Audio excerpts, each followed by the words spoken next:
Good morning. Dil TMT, Whirlpool, Swargaseema sandalwood farms and LIC సమర్పిస్తున్న business breakfast షోకి స్వాగతం.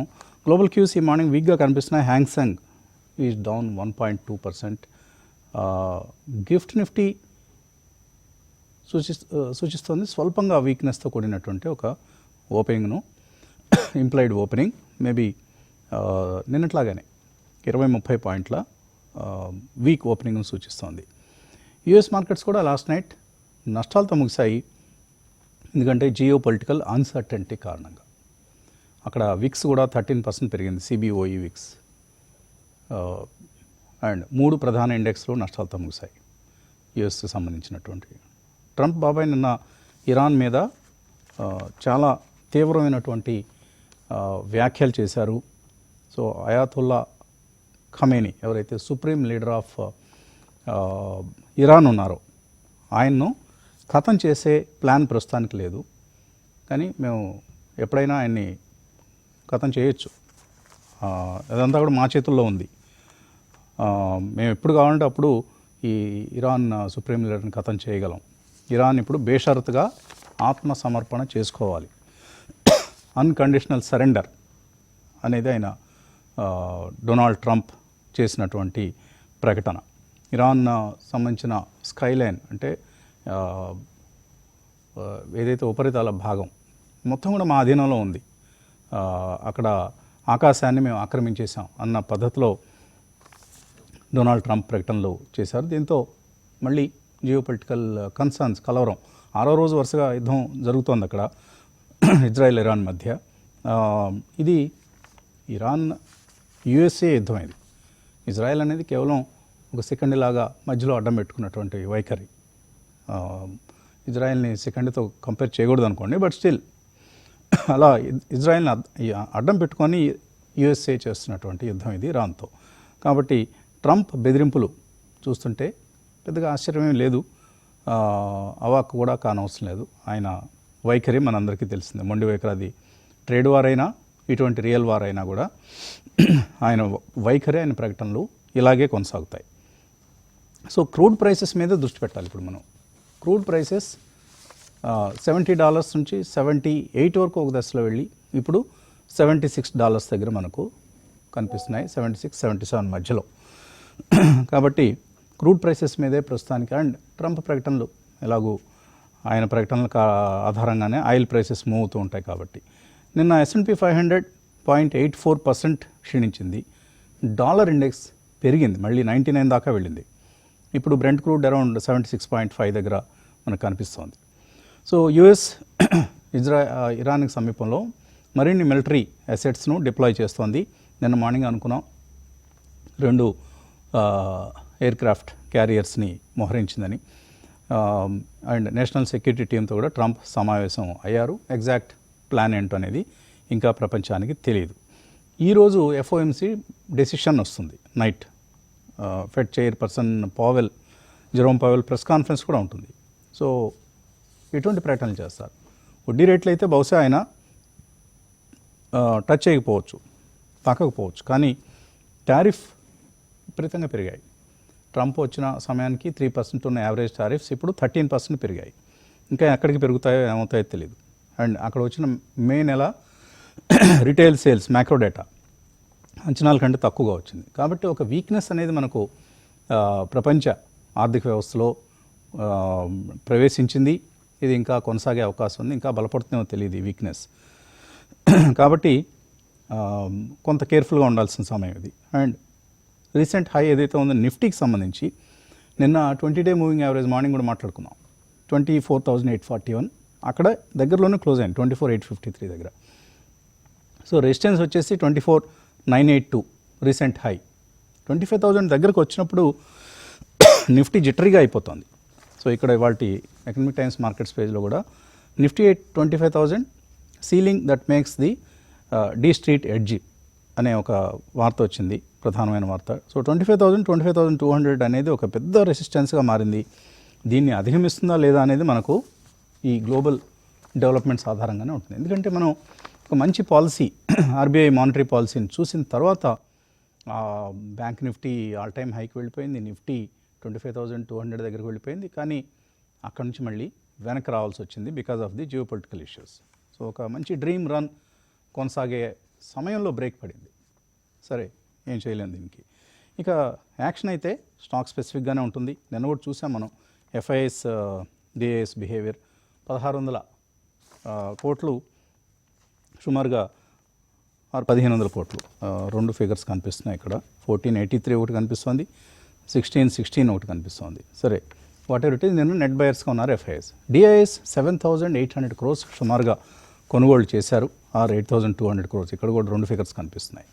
సరే, ఏదైనా ఈ పెద్ద ఫిగర్ డిఐఎస్ నుంచి రావడానికి కారణం 2 block deals. Vishal Megamart black deal, ఇందులో 90 కోట్ల షేర్లు, సుమారుగా 10,000 కోట్ల బ్లాక్ డీల్స్ జరిగాయి. ప్రమోటర్స్ 90 crores షేర్స్ అమ్మారు. దీన్ని ఎక్కువగా మ్యూచువల్ ఫండ్స్ కొన్నాయి, కొంత ఇతరత్ర వేరే ఇన్వెస్టర్స్ కూడా కొన్నారు. అలాగే జేడస్ వెల్నెస్, దీనిలో పరాగ్ పారిక్ ఫ్లెక్సీక్యాప్ ఫండ్, ఫ్లెక్సీక్యాపే కాదు పరాగ్ పారిక్ ఓవరాల్గా ఫండ్ హౌస్ కొంత స్టేక్ తీసుకుంది. ఏ స్కీముల కింద అనేది మనకు ఇంకా తెలియదు. సో ఈ రెండు కారణంగా మనకు బ్లాక్ డీల్స్లో నిన్న ఒక భారీ అమౌంట్ కనిపిస్తోంది డిఐఎస్ బయింగ్ పరంగా. చూద్దాం ఈరోజు కూడా ఇటువంటి పరిస్థితి, ఎందుకంటే హిందుస్థాన్ జింక్లో ఒక బ్లాక్ డీల్ జరగబోతోంది ఈరోజు. 452 రూపీస్ అనుకుంటాను ఫ్లోర్ ప్రైస్, 3000 కోట్ల బ్లాక్ డీల్. ప్రమోటర్స్ అమ్ముతున్నారు సుమారుగా 1.9% స్టేక్ను. సో 10 రూపాయలు డివిడెండ్ ప్రకటించింది హిందుస్థాన్ జింక్. ఇప్పుడు ప్రమోటర్ స్టేక్ అమ్ముతున్నారు. ఈ నేపథ్యంలో హిందుస్థాన్ జింక్, వేదాంత, ఈ రెండు కూడా మనం దృష్టిలో పెట్టుకోవాల్సినటువంటి స్టాక్స్. అలాగే బిఎస్సి స్టాక్ను కూడా దృష్టిలో పెట్టుకోవాలి, ఎందుకంటే ఈ స్టాక్ ఇవాళ బహుశా బాగా లోగా బలహీనంగా ఓపెన్ అయ్యే అవకాశం ఉంది. ఎందుకంటే ఇప్పుడు సెబీ ఎన్ఎస్సికి ట్యూస్డే వీక్లీ ఎక్స్పైరీ పెట్టుకునే వీలు కల్పించింది September 1 నుంచి. బిఎస్సికి ఏమో థర్స్డే వచ్చింది. ఇప్పటిదాకా ఏం జరుగుతోంది, బిఎస్సి సోమవారం సెన్సెక్స్ ఎక్స్పైరీ చేస్తోంది, NSE weekly options expiry Thursday చేస్తుంది. ఇది కాస్త ఇప్పుడు ట్యూస్డే థర్స్డేకి మారుతుంది. కాబట్టి దీని ప్రభావం తప్పకుండా బిఎస్సి మీద నెగిటివ్గా ఉంటుంది. మార్కెట్ షేర్ తగ్గుతుంది దానికి, అలాగే దాని ప్రభావం ఎర్నింగ్స్ మీద ఉంటుంది. ఇవన్నీ జరగబోయే పరిణామాలు. మార్కెట్ చూద్దాం, మార్కెట్ ఏ విధంగా రియాక్ట్ అవుతుందో. ఎందుకంటే బిఎస్సి స్టాక్ ప్రైస్ హై నుంచి బాగా కరెక్ట్ అయింది, ఇప్పటికే ఇంకా కరెక్ట్ అవుతుందా లేదా ఇక్కడతో అవుతుందా, ఎందుకంటే మార్కెట్ దీన్ని ఆల్రెడీ డిస్కౌంట్ చేసింది కొంతవరకు, కానీ ఎగ్జాక్ట్ డీటెయిల్స్ అనేవి ఇప్పుడు వచ్చాయి కాబట్టి ఎలా రియాక్ట్ అవుతుందో చూడాలి. అలాగే రిలేటివ్ స్ట్రెంగ్త్ కనపరుస్తున్న స్టాక్స్ ఏవైతే ఉన్నాయో, ఇప్పుడు recently IT started performing. So ఐటీలో ఒక క్యాచప్ యాక్ట్ అనేది మనం చూస్తున్నాం ఐటీ స్టాక్స్లో. సో ఐటీ ఇండెక్స్ నిన్న కూడా 0.7% పెరగడం చూస్తాం. ఈ రీసెంట్ 1 వీక్ ఆర్ 10 డేస్లో ఐటీ ఇండెక్స్ ఆల్మోస్ట్ 5% వరకు పెరిగింది, 4.5 to 5%. సో ఇటువంటి ఐటీ స్టాక్స్ని మనం వాచ్ లిస్ట్లో పెట్టుకోవాలి ఫర్ నియర్ టర్మ్ ప్లేస్ ఇవన్నీ. అలాగే రిలేటివ్ స్ట్రెంగ్త్ కనపరుస్తున్న కొన్ని కంపెనీస్ లాస్ట్ 1 monthలో మనం చూస్తే కాన్కార్డ్ బయోటెక్ 37% పెరిగింది, ఫైజర్, ఫార్మా కంపెనీలు ముఖ్యంగా, ఓకార్డ్ కూడా 30% పెరిగింది, Garden Reach defence company 28%, AstraZeneca pharma, Emcure pharma, Supreme Industries, GE Vernova, Muthoot finance, MCX, JM financial, ఇలాంటివి మనకు రిలేటివ్ స్ట్రెంగ్త్ కనపరిచి మంచి లాభాలతో ముందుకు సాగుతున్నాయి. సో కొన్ని 52-week హైస్ని, కొన్ని న్యూ హైస్ని కూడా టచ్ చేస్తున్నాయి. అటువంటి స్టాక్స్ మీద మనం దృష్టి పెట్టి ముందుకు వెళ్ళాలి. సో స్టాక్ స్పెసిఫిక్గానే యాక్షన్ కొనసాగుతుంది. రాబోయే రిజల్ట్ సీజన్ కూడా దృష్టిలో పెట్టుకోవాలి. అలాగే కొన్ని మంచి, నిన్న మార్నింగ్ కూడా మనం అనుకున్నాం, యాక్సిస్ కేడ్స్, ఈ కంపెనీ ఒక స్పానిష్ డిఫెన్స్ జయంట్ ఇంద్రా అనే కంపెనీతో ఎంఓయూ కుదుర్చుకుంది for cutting edge aerospace and defence సిస్టమ్స్ని ఇండియాలో తయారు చేసేందుకు. సో ఇటువంటి డెవలప్మెంట్స్ని జాగ్రత్తగా గమనిస్తూ మనం ఆయా స్టాక్స్ మీద దృష్టి పెడితే తప్పకుండా విన్నర్స్ని పట్టుకోగలుగుతాం. కుటుంబరావు గారు, నిన్న కుటుంబరావు గారు ఇచ్చిన ఒక కాల్, అది ఇవ్వడానికి కొంచెం ఆ టైంలో ధైర్యం కావాలి. ఏది, విశాల్ మెగామార్ట్ ఆ స్టాక్ నిన్న ఓపెనింగ్లో వీక్గా ఓపెన్ కాగానే ఇది బాగుంది, ఇక్కడ కొనుక్కోవచ్చు అని ఇచ్చారు. అది చక్కగా వర్కౌట్ అయింది. కంగ్రాట్స్ కుటుంబరావు గారు. ఏంటి ఈరోజు ట్రెండ్ ఎలా ఉంటుందని ఊహిస్తున్నారు? మార్కెట్స్ ఒక రేంజ్ లో లాక్ అయిపోయినాయండి. ఎందుకంటే ఈ గ్లోబల్ ఈవెంట్స్ అన్నమాట ఏదైతే ప్లే అవుట్ అవుతున్నాయో రోజుకు ఒక విధంగా డెవలప్మెంట్స్ ఉంటున్నాయి కాబట్టి అన్నమాట ఎవరు అగ్రెసివ్ గా స్టెప్స్ కూడా తీసుకునే మూడ్ లో లేరు మార్కెట్ ప్లేయర్స్ కూడా అన్నమాట. అందుకని నామినల్ గా అనమాట వాల్యూమ్స్ కూడా కాస్త తగ్గుతున్నాయి. స్టాక్ స్పెసిఫిక్, సెక్టార్ స్పెసిఫిక్ ఉంటున్నాయి. ఎక్కువగా ఈ బ్లాక్ డీల్స్ కానీ, ఇటు ప్రమోటర్స్ అమ్మటం కానీ, ఇన్స్టిట్యూషనల్ హ్యాండ్స్ మారటం కానీ ఇలాంటి డీల్స్ తప్పితే రీటైల్ ఇన్వెస్టర్స్ వాల్యూమ్స్ కూడా కాస్త తగ్గినాయి అని చెప్పేసి క్లియర్ గా అబ్జర్వ్ చేయొచ్చు. అయితే ఈ గ్లోబల్ అన్సర్టనిటీ తగ్గుతుందా అంటే ఇమీడియట్ గా తగ్గే సూచనలు అయితే కనపట్లేదు. ఒక పక్కన ఈ ఇరాన్ ఇజ్రాయెల్ వారు, దీంట్లో అమెరికా పాత్ర ఎట్లా ఉంటుంది, ఈ మధ్యలో టారిఫ్ డీల్స్ ఎట్లా ఉంటాయి, మళ్ళీ జూలై 8th కమ్ముకుని వస్తుంది. ఎందుకంటే అక్కడ వరకు పాస్ పెట్టారు ఆయన టారిఫ్ డీల్స్ కి ఇటు ట్రంప్ గారు కాబట్టి మరి ఆ టైం లోపల ఎన్ని కంట్రీస్ ఈ డీల్స్ అవుతాయి ఇవన్నీ కూడా చూడాలి. ఇన్ని అన్సర్టనిటీస్ ఉన్నప్పుడు కూడా మన దగ్గర మార్కెట్ ఇక్కడ నిలబడింది 24,500 పైన, క్లోజర్ టు 25,000 అంటే రిమార్కబుల్ అని చెప్పాలి. దట్ ఈస్ బేసికల్లీ మన ఎకానమీ బాగుండి, మన ఎకానమీ ఓవరాల్ గా రోబస్ట్ గా లార్జర్ ఎకానమీస్ లో ఫాస్టెస్ట్ గ్రోయింగ్ కాబట్టే ఉందని చెప్పేసి అని అనుకోవాలి. అయితే కొన్ని మ్యాక్రో నెంబర్స్ అన్నమాట కేర్ఫుల్ గా చూస్తే నిన్న అడ్వాన్స్ ట్యాక్స్ నెంబర్స్ వచ్చింది. ఓన్లీ మార్జినల్ గ్రోత్ కనిపించింది. అంటే యూజువల్లీ అన్సర్టనిటీ ఉన్నప్పుడు వర్కింగ్ క్యాపిటల్ కన్సర్వ్ చేసుకోవడానికి కూడా కార్పొరేట్స్ చాలా మంది ట్యాక్స్ పోస్ట్ పోన్ చేస్తారు. ఎందుకంటే ఇది only advance tax. They can pay on June 15th or September 15th or again December 15th అనమాట. కాబట్టి నేను మేబీ ఎక్కువగా ఈసారి December 15th కడతారు అని చెప్పేసి అని అనుకుంటున్నా, or September 15th half year clarity ఉన్నప్పుడు కడతారు అని అనుకో. కాబట్టి అది పెద్ద పట్టించుకోవాల్సిన అవసరం లేదు. కానీ రెండో పక్కన రూపాయి ఇప్పుడు మళ్ళా 2 months అన్నమాట కనిష్ట స్థాయికి వచ్చేసింది. దాదాపు 2 month లో ఏదైతే మనం చూస్తున్నామో నిన్న కూడా 86.24 అక్కడికి వెళ్ళటం కొంచెం నెగిటివ్ మార్కెట్ కి అని చెప్పేసి కూడా అనుకోవాలి. ఎందుకంటే ఓ పక్కన క్రూడ్ పెరుగుతుంది, ఓ పక్కన డాలర్ స్ట్రెంథన్ అవుతుంది. మనకి డబుల్ వ్యామీ అది ఎకానమీకి, ఎందుకంటే ఇంపోర్ట్స్ మోర్ కాస్ట్లీ అవుతాయి కాబట్టి. అది చూడాలి ఇది ఎట్లా ప్యాన్ అవుట్ అవుతుంది ఏంటి అనేది. అయితే క్లియర్లీ ఇందాక మీరు అన్నట్టు కూడా ఇవాళ ఎకనామిక్ టైమ్స్ లో వచ్చినట్టు కూడా 25,000 అనేది ఒక సీలింగ్ లాగానే కనిపిస్తుంది. Unless volume breakout 25,000 level cross అయితే నేను నిఫ్టీ అనమాట నేను అనుకుంటాం మార్కెట్ లో కాస్త శానిటీ కానీ ఇటు ఈవెన్ ఎగ్జోబరెన్స్ కానీ వస్తుంది అని చెప్పేసి అని అనుకుంటాం. అయితే మధ్యలో మనం కేర్ఫుల్ గా అబ్జర్వ్ చేయాల్సింది ఏంటంటే ఇప్పుడు September 1st నుంచి ఏదైతే F&O ఎక్స్పైరీ డేట్స్ మారుతున్నాయో దానికి అనుగుణంగా పొజిషన్స్ ట్రేడర్స్ ఎట్లా మార్చుకుంటారు అనేది కూడా చూడాలి. ఇప్పుడు NSE గురువారం బదులు మంగళవారం, BSE మంగళవారం బదులు గురువారం అనమాట డేట్స్. ఎందుకు ఈ మాత్రానికి చేంజెస్ చేశారనేది అర్థం కావట్లేదు కానీ but definitely regulator must have thought of something and change the dates అనమాట. అది అబ్జర్వ్ చేయాలి. అయితే రెండో పక్కన globally risk appetite risky assets కి షిఫ్ట్ అవుతుందా అంటానికి అమెరికాలో నిన్న ఒక బిల్ పాస్ అయింది, జీనియస్ యాక్ట్ అన్నారు. దాన్ని క్రిప్టో కరెన్సీ అనమాట, స్టేబుల్ కాయిన్ బిల్ అది. దానికి పేరు జీనియస్ యాక్ట్ ఎందుకు అర్థం కాదంటే క్రిప్టో ఓన్లీ జీనియస్లుగా లేకపోతే ఒక జీనియస్ తయారు చేసింది కాబట్టి క్రిప్టో కరెన్సీ దానికి లేబుల్ చేశారా అనేది. బట్ ఆ జీనియస్ యాక్ట్ అనేది డెఫినెట్లీ నేను అనుకోవటం అక్కడ స్పెక్యులేటర్స్ కి, క్రిప్టో స్పెక్యులేటర్స్ కి మాత్రం డెఫినెట్లీ ఊతం ఇస్తుంది అని చెప్పేసి అని అనుకోవాలి. కాయిన్ బేస్ అలాంటి స్టాక్స్ పెరగటం కూడా చూసాం, 10%, 12% లాస్ట్ 3-4 సెషన్స్ లో కూడా. అండ్ ఈవెన్ రాబిన్హుడ్ కూడా ఫ్రెష్ ప్లాట్ఫామ్స్ కూడా అక్కడ ఇవ్వటం చూస్తుంది. కాబట్టి గ్లోబల్లీ క్రిప్టోకి ఏమన్నా యాక్సెప్టెన్స్ వస్తుందా ఈ యాక్ట్ ప్యాసేజ్ తర్వాత అనేది కూడా మనం చూడాల్సి వస్తుంది. అయితే మన డొమెస్టిక్ కంపెనీ వైజ్ చూస్తే కనుక హిందుస్థాన్ జింక్ ఇందాక మీరు చెప్పినట్టు 452 రూపీస్ 50 పైసా పెట్టింది, ఎక్స్ట్రీమ్లీ లో. వెరీ రీసెంట్లీ సిల్వర్ బాగా ఎగ్జూబరెంట్ గా పెరిగి 1,00,000 ట్రేడ్ అవుతున్నప్పుడు అనమాట దాదాపు 530-540కి వెళ్ళిన హిందుస్థాన్ జింక్ అక్కడి నుంచి చూస్తే దాదాపు మోర్ దాన్ 20% అనమాట డిస్కౌంట్ లో ఇప్పుడు ఇస్తున్నారు అని చెప్పేసి అని అనుకోవాలి. For what ever reason Vedanta group is known to do these sort of deals అనమాట. కాబట్టి వాళ్ళ Hindustan zinc definitely gap down opening లో అయితే ఉంటుంది. అయితే రెండో పక్కన M&M SML ఇష్యూస్ కూడా అనమాట కాంపిటీషన్ కమిషన్ క్లియర్ చేసింది కాబట్టి అండ్ ఓపెన్ ఆఫర్ 1,554 ఉంటుంది కాబట్టి that should be the base price అని అంటారు.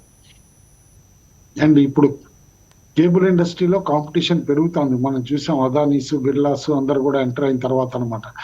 బట్ డెఫినెట్లీ ఇంత కాంపిటీషన్ లో Polycab back the biggest order అనమాట BSNL, దాదాపు 6,000 కోట్లు పై చిలుకుది. కాబట్టి మేబీ పాలిక్యామ్ ఫ్రమ్ డౌన్ సైడ్ పెరిగే సూచనలు కూడా కనిపిస్తున్నాయి. న్యూలాండ్ అన్నమాట మనం చూస్తూనే ఉంటాం ఎప్పుడు లిమిటెడ్ వాల్యూమ్స్ లో స్టాక్ పెరగటమా తగ్గటమా అని. ఇంకా డీటెయిల్డ్ గా నేను చదవలేదు, బట్ డెఫినెట్లీ సేబీ నుంచి ఇన్సైడర్ ట్రేడింగ్ వార్నింగ్ లెటర్ వచ్చింది కంపెనీకి అని చెప్పేసి అయితే న్యూస్ వస్తుంది. అది అబ్జర్వ్ చేయాలి ఏ విధంగా ప్లే అవుట్ అవుతుంది అని చెప్పేసి అనమాట. ఇటు ఆప్షన్ సెగ్మెంట్ లో మాత్రం క్లియర్లీ సేమ్ అదే 25,000 దగ్గర కాల్ ఆప్షన్స్ అన్నమాట ఎక్కువ ఉన్నాయి. 25,500 దగ్గర కూడా ఉన్నాయి. అయితే 25,000 ఫస్ట్ క్రాస్ అవ్వాలి, ఆ తర్వాత 25,500 కి ఇంపార్టెన్స్ వస్తుంది.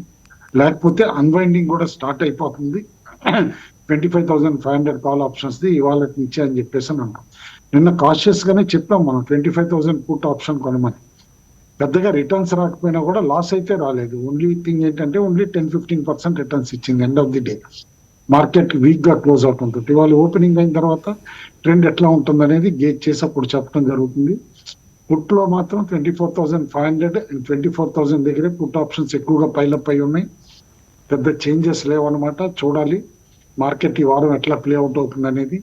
నిన్న ఒక్కరోజు పీసీఆర్ పెరిగింది కదా అని చెప్పేసి 1.14 కి కొంచెం బుల్స్ కి అడ్వాంటేజ్ వచ్చిందని అన్నాం. బట్ సిమిలర్లీ వన్ డేలో నేను అనమాట కొంచెం వీక్నెస్ రాగానే బిలో 1 కి వచ్చింది మళ్ళా 0.95. కాబట్టి ఎంత కాషియస్ గా ఉన్నారు మార్కెట్ ప్లేయర్స్ అనేది కూడా నిదర్శనం. అండ్ ఈవెన్ విక్స్ మాత్రం బిలో 50 ఉంది కాబట్టి ఇంకా ఫియర్ సెటిల్ కాలేదని అనుకోవచ్చు. Speculative longs MCX, IIFL, Mazagon Dock, BDL లో స్పెక్యులేటివ్ లాంగ్స్ అయితే కనిపించినాయి. షార్ట్స్ మాత్రం PPL pharma, Biocon, Hindustan Zinc, Voltas. Biocon లో కూడా క్యూఐపీ ఆఫర్ ఉంది అరౌండ్ 340 దగ్గర, అది అబ్జర్వ్ చేయాలన్నమాట. అయితే హై డెలివరీ కన్విక్షన్ తోటి ఎక్కడ ఉన్నాయంటే డిఫెన్సివ్ స్టాక్స్ లోనే Godrej consumer, Titan, Britannia, KEI ఇలాంటి వాటిలోనే కాస్త డెలివరీ కన్విక్షన్ తోటి బయింగ్ కనిపిస్తుంది. ఓవరాల్ గా మార్కెట్ అన్నమాట కొన్ని ఇంట్రెస్టింగ్ షిఫ్ట్స్ కూడా జరుగుతున్నాయి మ్యాక్రో లెవెల్లో, అర్థం చేసుకోవాలి. ఇవాళ ఏదైతే కనుక అసెట్ క్లాస్ డాలర్ అంటామో మెయిన్ అసెట్ క్లాస్ ప్రపంచంలో సెకండ్ గోల్డ్ వచ్చేసింది. ఇది వరకు యూరో ఉండేది, యూరో కాకుండా ఇప్పుడు గోల్డ్ అయింది. ఎందుకంటే లాస్ట్ ఫ్యూ ఇయర్స్ లో మనం చూసాం, ఎస్పెషల్లీ 2 years లో all central banks across the world అనమాట గోల్డ్ ని ఎట్లా అక్యుములేట్ చేస్తున్నాయని. అందుకే గోల్డ్ కూడా ఇంత రెసిలియంట్ గా చూపిస్తుంది. ఈ asset class changes globally investment patterns కూడా కాస్త చేంజెస్ తీసుకొస్తాయని కూడా అర్థం చేసుకోవాలి.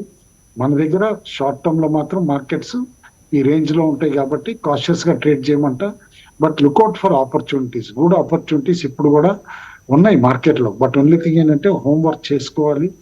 ఏదో ప్యాసివ్ గా ప్రోగ్రామ్ వింటున్నాము లేకపోతే ఒక పేపర్ చదివాము అని చెప్పేసి డెసిషన్ తీసుకోవటం కాదు, బ్రాడ్ పర్స్పెక్టివ్ తోటి ఆలోచించే ట్రేడ్ చేయమని చెప్పేసి. ఓకే, ఈరోజు సెబీ బోర్డు మీటింగ్ ఏదో ఉంది, అందులో బహుశా F&O ట్రేడ్స్ మీద కూడా ఏదన్నా డెసిషన్ వస్తున్నాయని మార్కెట్ చిన్న అంచనా ఉంది. ఒక న్యూస్ ఐటమ్ వచ్చింది, ఇందులో ప్రతి ఏటా రిటైల్ ఇన్వెస్టర్స్ 50,000 to 60,000 crores F&Oలో నష్టపోతున్నారు. ఈ డబ్బులో ఎక్కువ భాగం FIS కొట్టేస్తున్నారు, జేన్ స్ట్రీట్ లాంటి FIS.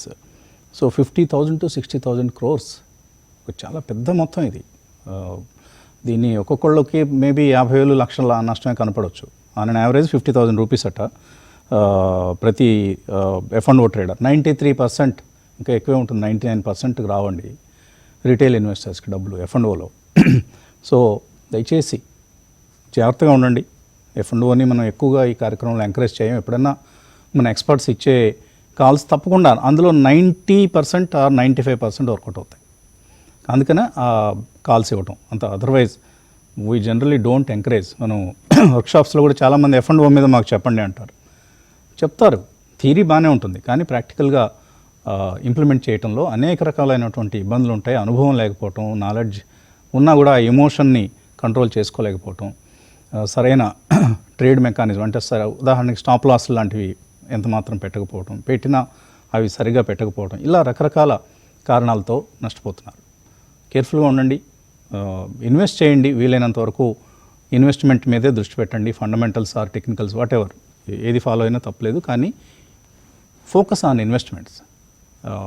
ఒక నాట్ మోర్ దాన్ 10% మీ ట్రేడింగ్ కేటాయించవద్దు. బ్రేక్ తీస్తున్నాం. బ్రేక్ తర్వాత క్రాంతి గారితో మాట్లాడదాం. Dil TMT, Swargaseema sandalwood farms, Whirlpool and LIC సమర్పిస్తున్న బిజినెస్ బ్రేక్ఫాస్ట్ షోకి పునఃస్వాగతం. క్రాంతి గారు, ఓకే, ఈ ట్యూస్డే థర్స్డే ఎక్స్పైరీస్ ఇవాళ బీఎస్సీ స్టాక్ లైమ్లైట్లో ఉండబోతోంది. ఏమనుకుంటున్నారు మీరు? బీఎస్సీకి అడ్వాంటేజ్ ఉందా ఇందులో? థర్స్డే ఇప్పుడు అందరూ ఎక్స్పైరీకి థర్స్డే సిద్ధంగా ఉన్నారు, ఎన్ఎస్సీలో దానికి అలవాటు పడ్డారు. ఇప్పుడు బీఎస్సీకి వస్తుంది ఆ థర్స్డే, ఇది ఎన్ఎస్సీకి ట్యూస్డే వచ్చింది. సో ఏంటి ఈ లాటరీ ఎవరికి అడ్వాంటేజ్ అనుకుంటున్నారు? బీఎస్సీ స్టాక్ ఇవాళ రియాక్ట్ కావడంలో మీ ఊహ ఏంటి? తగ్గుతుందా పెరుగుతుందా? వసంత్ గారు, ఒకటి చూసినట్లయితే బోత్ బీఎస్సీ కానీ ఎన్ఎస్సీ కానీ రెండు market infrastructure institutions Vasant garu, and also they are quasi regulators అంటారు. వాళ్ళ బిజినెస్ మోడల్ చూస్తే ప్రాఫిటే, కానీ సెబీ యొక్క గైడ్ లైన్స్ కనుక చూస్తే మీరు ఎక్కువ ప్రాఫిట్స్ దృష్ట్యా చూడొద్దు, ఇన్వెస్టర్ సేఫ్టీ, మార్కెట్ మెకానిజం కింద చూస్తారు. కానీ ఏంటంటే ఎండ్ ఆఫ్ ది డే ఎవరికి both the exchanges are for profits only.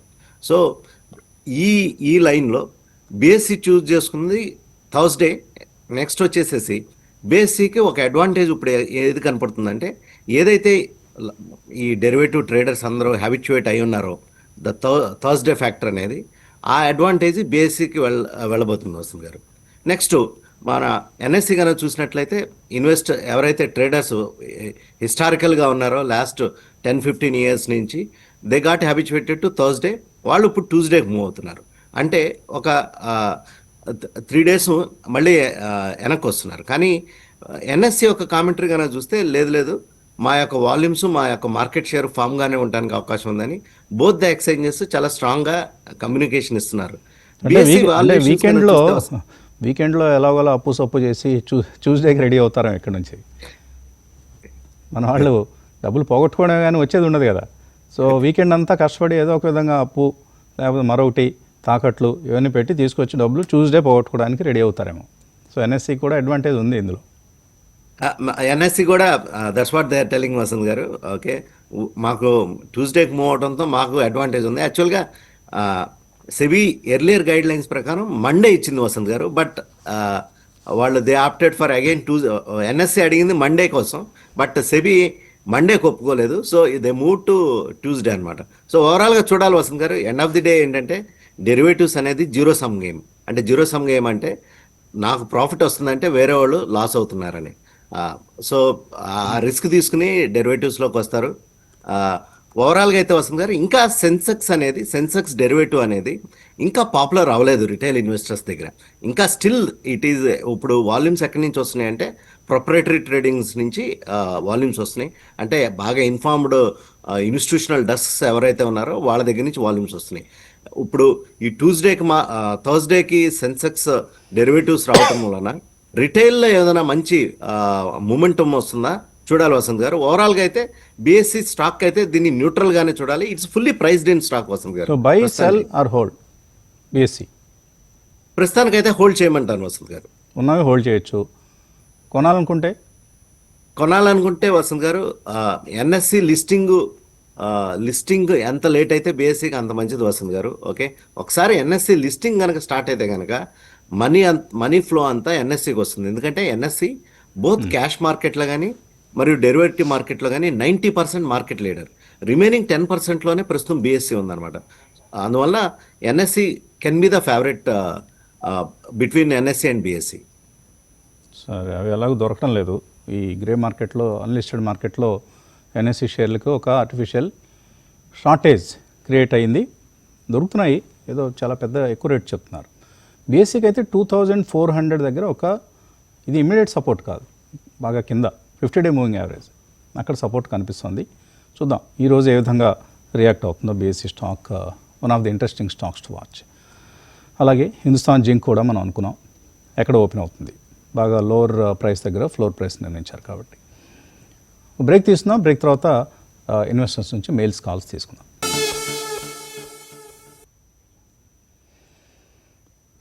ఎంసీఎక్స్లో silver open అయింది 1.1 lakh per kg.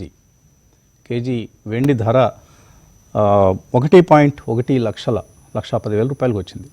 కొంచెం తగ్గింది, 1,09,000 రూపాయల దగ్గర ప్రస్తుతం ట్రేడ్ అవుతుంది. సో రికార్డ్ హై ఇది సిల్వర్కి సంబంధించి ఇండియన్ మార్కెట్లో.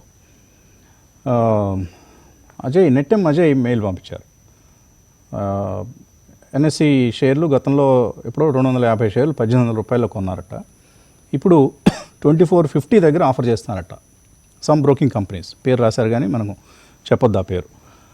కుటుంబరావు కొనుక్కోవచ్చా 2450 దగ్గర? అంటే ఇప్పుడు బిఎస్సి ప్రైస్ కూడా 2520 అక్కడ కనిపిస్తుంది ప్రీ ఓపెన్ ట్రేడ్లో. 1,08,000 కోట్ల మార్కెట్ క్యాప్ బిఎస్సిది. ఎన్ఎస్సి మార్కెట్ క్యాప్ ఎంత ఉంటుందో మనకు తెలియదు. సో 2450 ఆర్ 2500 దగ్గర కొనుక్కోవచ్చా ఎన్ఎస్సి షేర్లు?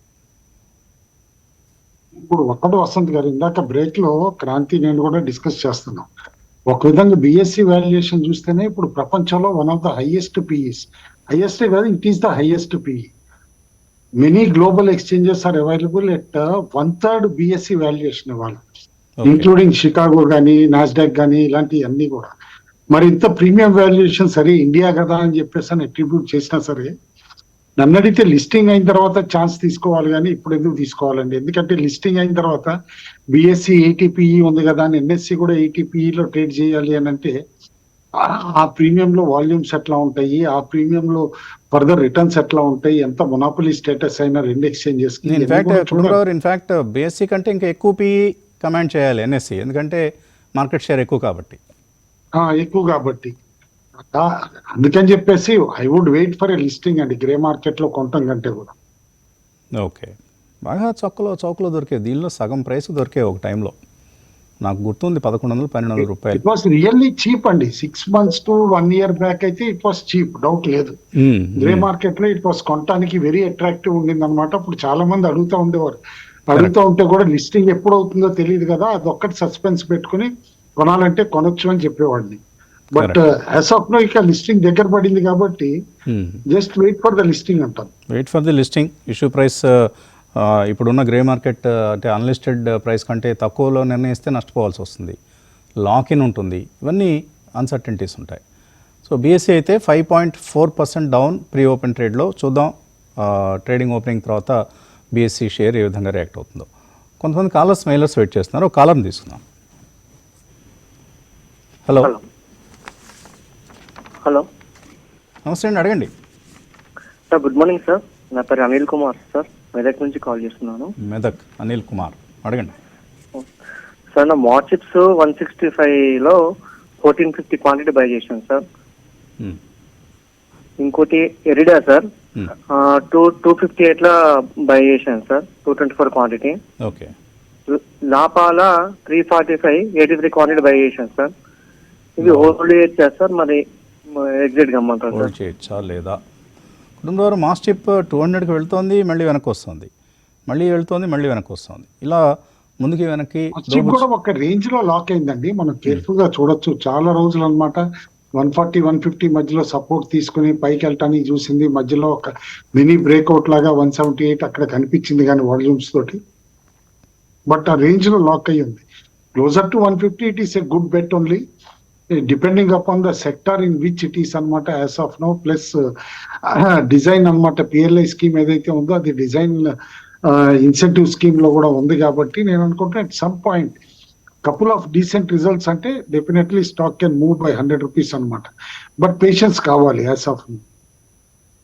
ఇరడా అయితే చెప్తున్నాను, గవర్నమెంట్ ఆఫ్ ఇండియా కంపెనీ అయినా సరే రిపీటెడ్ క్యూఐపీస్ చేయటం, డైల్యూట్ అవటం ఈక్విటీ మూలాన అనమాట. వాల్యుయేషన్స్ కూడా ఇక్కడ స్టక్ అయిపోయి ఉంది స్టాక్. నన్ను అడిగితే కనుక ఆయన ప్రైస్ రావాలన్నా కూడా టైం పట్టచ్చు డెఫినెట్లీ. కాబట్టి పేషెంట్లీ వెయిట్ చేయాలి. It's not a bad company, good company, but best of the time అయిపోయింది యాజ్ ఆఫ్ నో అయితే. ఓకే. లావపోలా మూడో సార్, లావపోలా హోల్డ్ చేయొచ్చా? లావపోలా వాళ్ళ ప్రోడక్ట్ అనమాట, ఈ నీచ్ ప్రోడక్ట్ అండి, అందులో డౌట్ లేదు. బట్ డెఫినెట్లీ కంపెనీ మనం చూస్తున్నాం అనమాట. చాలా వరకు మ్యూచువల్ ఫండ్స్ ఫేవరెట్ ఉండేది, అక్కడి నుంచి అనమాట ఇప్పుడు మ్యూచువల్ ఫండ్స్ లిస్ట్ లో నుంచి బయటకు వచ్చేసింది కంపెనీ కూడా అనమాట. చాలా వరకు ప్రాఫిట్స్ కూడా బుక్ చేసుకున్నారు. కాబట్టి అన్లెస్ న్యూ లాంచెస్ ఏదైనా ప్రోడక్ట్ ఉండి కంపెనీ బాగా చేస్తే తప్పితే, ఎక్స్ట్రాడినరీ రిటర్న్స్ ఇస్తేనే తప్పితే తిరిగి హైస్ 380-370 లెవెల్స్కి వెళ్తుంది. బట్ యాజ్ ఆఫ్ నో మాత్రం performance study. but there is nothing, there is no great news for it to move అనమాట from current levels. హోల్డ్ అంటాను ఆల్రెడీ కొన్ని ఉంటాయి. ఓకే, మరో కాలర్ లైన్లో ఉన్నారు. Hello, good morning sir. Morning అండి. Sir ఇక్కడ VBL వచ్చేసి ఒక 520 దగ్గర హోల్డ్ చేస్తున్నారు. ఏదండి? So VBL Varun Beverages. VBL Varun Beverage. Okay, 220 shares sir. Right. దాన్ని అట్లే హోల్డ్ చేయమంటారు లేకపోతే ఈ కరెంట్ మార్కెట్ లో ఇంకా పడితే యావరేజ్ చేయమంటారు సార్? ఓకే, యావరేజ్ అని చేయొచ్చా క్రాంతి గారు? విబిఎల్ వరుణ్ బెవరేజెస్ యావరేజ్ చేయొచ్చా? ఇప్పుడు 600 టచ్ అయిన తర్వాత వీబీఎల్ కన్సాలిడేషన్లోకి వెళ్తుంది వస్తుంది గారు. ఇవన్నీ ఏంటంటే మెగా లార్జ్ క్యాప్స్ అనమాట. వీటి మార్కెట్ క్యాప్స్ 2 lakhs crores, ప్రస్తుతానికైతే 1,68,000 crores అనమాట. లాంగ్ టర్మ్లో చూస్తే కనుక బిజినెస్ బాగుంది ఇండియాలో లాంగ్ టర్మ్ బేసిస్లో, గుడ్ ఫ్రాంచైజీ. నెక్స్ట్ వచ్చేసేసి వాళ్ళ యొక్క ఓవర్సీస్ ఫ్రాంచైజీస్ కూడా బాగా వర్కౌట్ అవుతున్నాయి. కానీ ఏంటంటే బాగా ప్రైస్ పెరిగిన మల్టీప్లేయర్ స్టాక్. సో లాంగ్ టర్మ్కి అయితే కనుక డెఫినెట్గా బై అండ్ డిప్స్ కింద ఈ స్టాక్ను చూడాలి. మీడియం టు షార్ట్ టర్మ్లో అయితే కొంచెం హెడ్ విండ్స్ అయితే ఉంటాయి వసంత్ గారు.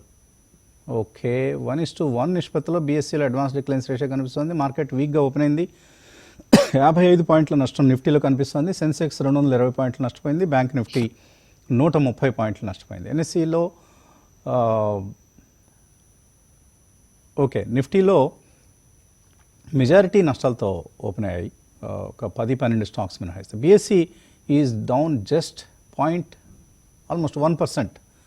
2635 దగ్గర మనకు బీఎస్సీ స్టాక్ కనిపిస్తుంది. ఈ సెబీ డెసిషన్ ఇంపాక్ట్ పెద్దగా అంత నెగిటివ్గా మనకు కనపట్లేదు. హిందుస్థాన్ జింక్ 1.7% ఈక్విటీ చేతులు మారింది. 457 రూపాయల దగ్గర 6% down. Hindustan zinc and BSc మనం ఈ మార్నింగ్ న్యూస్లో ఉన్నాయని మాట్లాడుకున్నాం. అలాగే మిడ్ క్యాప్ స్మాల్ క్యాప్ ఇండిసెస్లోనూ కొంత వీక్నెస్ కనిపిస్తుంది. విక్స్ 14.47 నిన్నటి స్థాయి దగ్గరే ఉంది. అలాగే రియల్టీ ఇండెక్స్ పెరిగింది. ఆయిల్ అండ్ గ్యాస్ ఇండెక్స్ పెరిగింది అండ్ మెటల్ ఇండెక్స్ పెరిగింది. మిగతా ఇండిసెస్లో కొంత నష్టాలు కనిపిస్తున్నాయి. Power grid, Kotak Mahindra bank, axis bank ఇలాంటివి మనకు నష్టాలతో ఉంటే వేదాంత పెరిగింది 1.5%. హిందుస్థాన్ జింక్ తగ్గింది. పాలీక్యాబ్ నా కుటుంబంలో చెప్పినట్లుగా బిఎస్ఎన్ఎల్ నుంచి ఆర్డర్ వచ్చింది. సో స్టాక్ కొద్దిగా పాజిటివ్గా రియాక్ట్ అవుతుంది. Biocon is down 1.9%.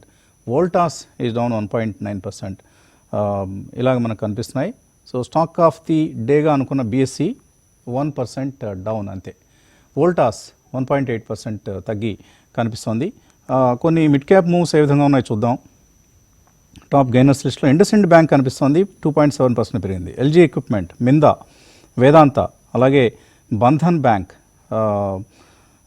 Revenue Supermarts, DLF, Authum Investments, Polycab, Narayana Hrudayalaya, జీటీఎండి, RR Cable, Oil India, Navin Fluorine, Indegene, Bombay Burmah Trading Corporation, CEAT లాంటివి మనకు పాజిటివ్గా ఓపెనింగ్ అయిన మిడ్ క్యాప్ స్టాక్స్. లూజర్స్ లిస్ట్లో ఇప్పుడు అనుకున్నట్లుగా Hindustan Zinc, R Power, Inventurus Knowledge, Navabharat Ventures, MMTC, Tata Tele, Voltas, Waaree Energies, ITI, Biocon, Tanla Platforms, Happiest Minds లాంటివి కనిపిస్తుంది. హ్యాపీయెస్ట్ మైండ్స్ నిన్న 10% పెరిగింది.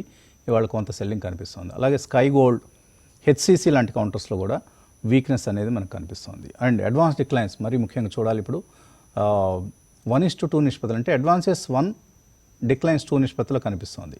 నిన్న కూడా ఇటువంటి నెగిటివ్ బ్రెడ్తే మనం గమనించాం. మిడ్ క్యాప్స్లో సెల్లింగ్ వస్తుంది. ఇది కేర్ఫుల్గా మనం దృష్టిలో పెట్టుకోవాల్సిన అంశం. కుటుంబరావు ఏదైనా ట్రేడింగ్ కాల్ ఇవ్వగలరా? ఎక్స్ట్రీమ్లీ నారోగా ఉందండి. ఎందుకంటే ఓపెన్ అయిన 5 minutes లో కూడా 20 points బ్యాండ్ లోనే ఉంటుంది నిఫ్టీ కూడా. కాబట్టి కొంచెం డిఫికల్ట్ ఇక్కడ, బట్ 1 క్లియర్లీ కనిపిస్తుంది. ఎందుకంటే ఇది గ్లోబల్ ఈవెంట్స్ లో రెసిలియంట్ గా 24,800 పైనే నిలబడుతుంది. కాబట్టి market maybe strict stop loss పెట్టుకుని ఎవరైనా తీసుకుంటానంటే కనుక 25,000 కాల్ ఆప్షన్ బై చేయమంటారు. బట్ స్ట్రిక్ట్ స్టాప్ లాస్ అన్నమాట. ఇవాళ డే లో ఎంత ఉందనేది కూడా కేర్ఫుల్ గా అబ్జర్వ్ చేసుకుని, డే లో is around I think 123 123, 124 stop loss పెట్టుకోవాలన్నమాట. నిఫ్టీ 25,000 కాల్ ఆప్షన్ కి 123 స్టాప్ లాస్ పెట్టుకుని బై చేయమని చెప్పేసి అని అంటాం. Nifty call option 25,000 strike 25,000 strike call option కొనుక్కోవచ్చు. Weekly but strict stop loss అండి చెప్తున్నాను, ఎందుకంటే మార్కెట్ టూ రేపే అర్లీ కాబట్టి. రేపే ఎక్స్పైరీ ఉంది. రేపే ఎక్స్పైరీ కూడా. Okay, right. ఇంకా ఓకే, ఈ హడావుడిలో మెయిల్ బాక్స్ ఓపెన్ చేయలేదు. So anyway, small caps mid క్యాప్స్లో కూడా మనకు సెల్లింగ్ కనిపిస్తుంది. Sky Gold is down 4.5%. Okay, అందులో కూడా బ్లాక్ డీల్ అయింది Vasant garu, more than 1 crore shares block deal అయింది అనమాట. ఓకే, అందుకని చెప్పేసి అది 4.5% డౌన్ ఉంది. హిందుస్థాన్ జింక్ దాదాపు 6% డౌన్ ఉంది యాజ్ ఆఫ్ నో కూడా, యా, ఎందుకంటే క్లోజర్ టు ఇష్యూ ప్రైస్ 454 ఏదైతే ఉందో ఆ ఇష్యూ ప్రైస్ కి దగ్గర ఉందన్నమాట. ఓకే, బట్ అదర్వైజ్ వాల్యూమ్స్ చూస్తూ ఉంటే మాత్రం సెలెక్ట్ గా స్టాక్స్ క్యాష్ గ్రూప్ లో చూస్తూ ఉంటే BSE లో వాల్యూమ్స్ జంప్ అవుతున్నాయి. మార్నింగ్ కాస్త డల్ గా ఓపెన్ అయినా కూడా వాల్యూమ్స్ జంప్ అవుతున్నాయి. అండ్ సర్ప్రైజ్ ఇవ్వాలంటే మాత్రం హిందూసింద్ బ్యాంక్ అన్నమాట. That is one thing which is keeping up. Nifty కూడా 3.5% పెరిగింది. బేసికల్లీ ఆడిటర్స్ వీళ్ళందరిది కూడా యాక్సెప్టెన్స్ RBI నుంచి రావటం వలన అని చెప్పేసి అని అనుకోవాలి. బట్ మనకు తెలుసు ఆ స్టాక్ లో స్పెక్యులేషన్ ఎట్లా ఉంది ఏంటి అనేది, జాగ్రత్తగా ఉండాల్సిందైతే ఉంది. ఓకే. ఆర్ పవర్ ఈ మధ్య 72-73 చూసాం, ఇవాళ 60 రూపీస్ కనిపిస్తుంది.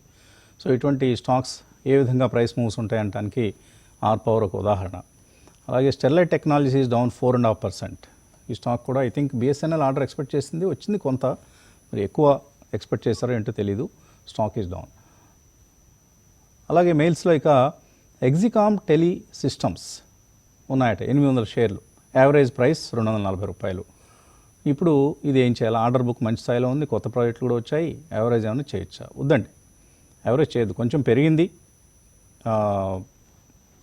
మార్కెట్, లో నుంచి రీసెంట్ లో నుంచి కొంత పెరిగింది, కానీ ఇక్కడ కూడా నమ్మకం కుదరట్లేదు.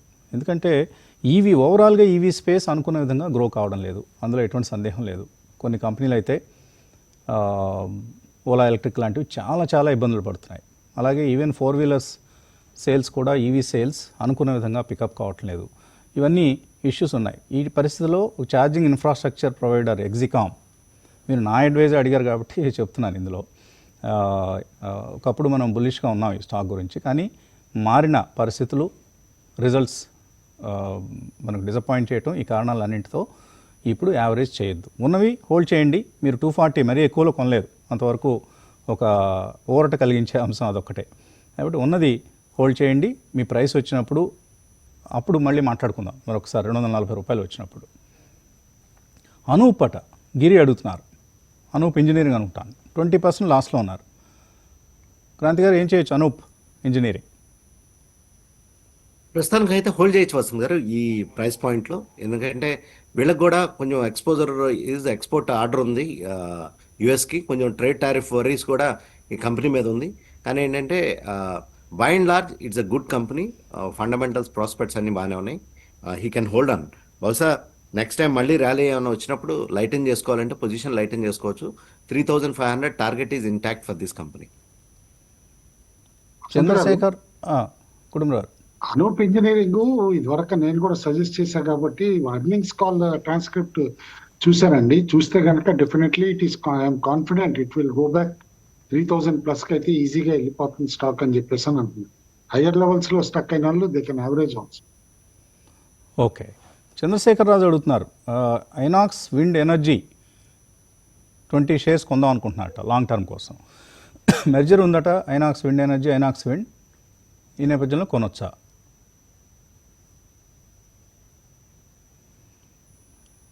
మీడియం టు షార్ట్ టర్మ్ లో వసంత్ గారు ఐనాక్స్ విండ్ 200 రూపీస్ దగ్గర ఆ రేంజ్కి వచ్చి మళ్ళీ వెనక్కి వచ్చేస్తుంది అనమాట. సో అందువల్ల ఆ రేంజ్ కనుక బ్రేక్ అయితే కనుక స్టాక్ లో ఏమైనా అప్ సైడ్ చూడొచ్చు మీడియం టు షార్ట్ టర్మ్ లో. కానీ ఏంటంటే కంపెనీ లాస్ట్ 1 year స్టేటస్ కనుక చూస్తే డెట్ బాగా తగ్గించింది, ప్రాస్పెక్ట్స్ అయితే బాగానే ఉన్నాయి వసంత్ గారు. ఓకే. సో మార్కెట్స్లో మనకు కొంత ఆ వీక్నెస్ అయితే కొనసాగుతోంది. 24,000. ఓకే, 22 పాయింట్స్ లాభంలోకి వచ్చేసింది Nifty. Sorry, my statement is withdrawn. Weakness నుంచి కొంత స్ట్రెంథెన్ పుంజుకునే అవకాశం కనిపిస్తోంది. సో మేబీ ఇందాక కుటుంబరావు చెప్పిన కాల్ ఆప్షన్ కొనుక్కోవచ్చేమో, చూద్దాం, రేపు మాట్లాడుకుందాం ఆ కాల్ ఆప్షన్ ఫలించిందా లేదా ఆ కాల్ అనేది. థ్యాంక్ యూ కుటుంబరావు గారు, క్రాంతి గారు. ఇది ఇవాల్టి breakfast show. Thanks for watching.